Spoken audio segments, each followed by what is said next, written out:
Also, Ross Miller, Nevada Secretary of State, joins us to answer your emails and questions about the 2010 census. And Sandra Bullock's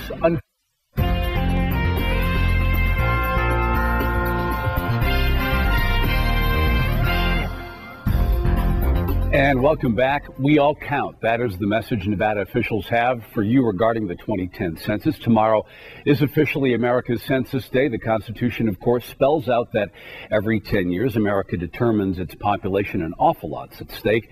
Federal funding, new congressional districts. So with Census 101, I'm joined today by Secretary of State Ross Miller. Mr. Secretary, welcome. Great to have you on our program. You know, we've been getting a lot of questions here in our newsroom. You've probably been getting a lot of them, too. So we just thought we'd have you on just, again, a little Census 101. But let's first of all just talk about why this is important. This is from your website. So each person, more than $900 a year in terms of federal funding. And that's over a 10-year period, so it's about $10,000 over the period we're talking about. It's just 10 questions, takes about 10 minutes to fill out, and obviously a lot at stake. Pretty simple exercise, kind of like a national exercise in speed dating. Yeah, absolutely. And an important exercise in speed dating, I guess. But you were out at Catholic Charities this morning, and the effort there was to really reach out to populations that may be more difficult to count. How confident are you that Nevada will get, in fact, an accurate count of, say, the homeless, of the undocumented worker population, that type of thing? I mean, are you confident we're going to get that count right? I'm hopeful we will.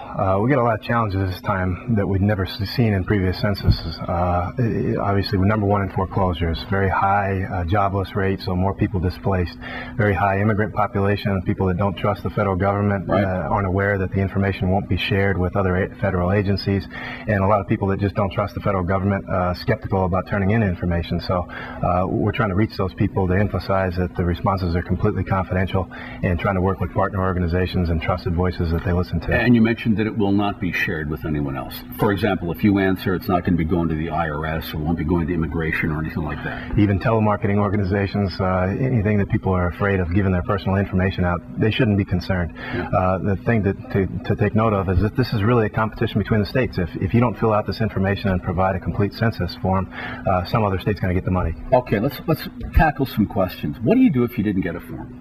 Hang tight. Hopefully another form will be on its way. And if you haven't received one by April 12th, you can look on our website, nevadacensus2010.com. It has some resources there where you'll be able to request a form. If none of those options work, somebody will knock on your door between May and June. It's not like you can go and print out a form, too. You either have to have it sent or someone will come and actually visit you, I take it. Exactly right. They've got tight controls on this process.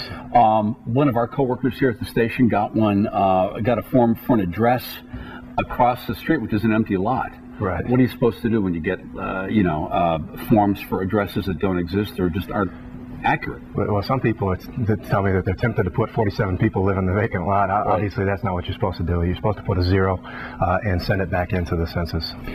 So Friday morning comes, and I realize that I forgot to mail my form. I mean, it's not too late. I mean, tomorrow's not really a deadline per se. It's just Census Day. So Friday does come.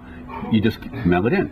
Absolutely. Tomorrow's just the indicator day. The government's trying to find out where people live as of April 1st. So they want to find out, are you living in Nevada, or should we send the federal dollars to California if you're going to be living there?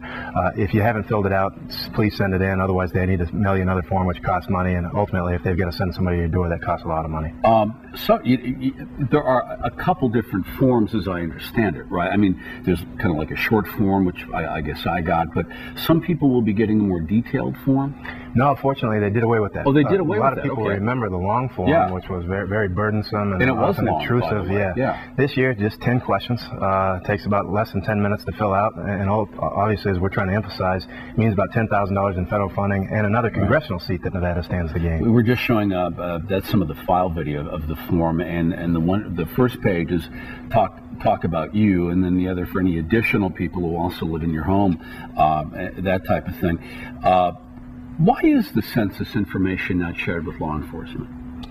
Well, it's a determination that's made at the federal level, and obviously it's been confidential since the beginning of this country for a reason. They want to encourage participation, and if people are worried that it's going to be shared with the IRS or some other governmental agency, that there could be some repercussions to sending in the form, we're not going to get a very accurate count. And that's what we're trying to do, is ultimately uphold the Constitution and get an accurate count of the people. Let's talk politics real quick, and I'd be interested to get your take on this. Brian Krolicki got in hot water when he put himself in ads, for that college savings plan. Now you're in ads for the census. Why did you do that? I'm the statewide complete count chairman, and I'm the voice that's supposed to be out there selling the importance of the census to Nevada. Different than those federal ads that a lot of people see. This is what anchors it to Nevada and says this is really a competition between the states. So this is money that was approved by the legislature, by the Board of Examiners, through the executive branch, and this was a role that they had designated to the Secretary of State to be the spokesperson for the campaign. So that's the role I'm trying to play. So $917 a person per year, $10,000 over 10 years. So if you're watching, make sure you get counted. We need every dollar. Appreciate it. Mr. Secretary, thank you. Appreciate it. I think the latest numbers show about 50% of Nevadans have turned in their census forms. The other 50% of you, send them in.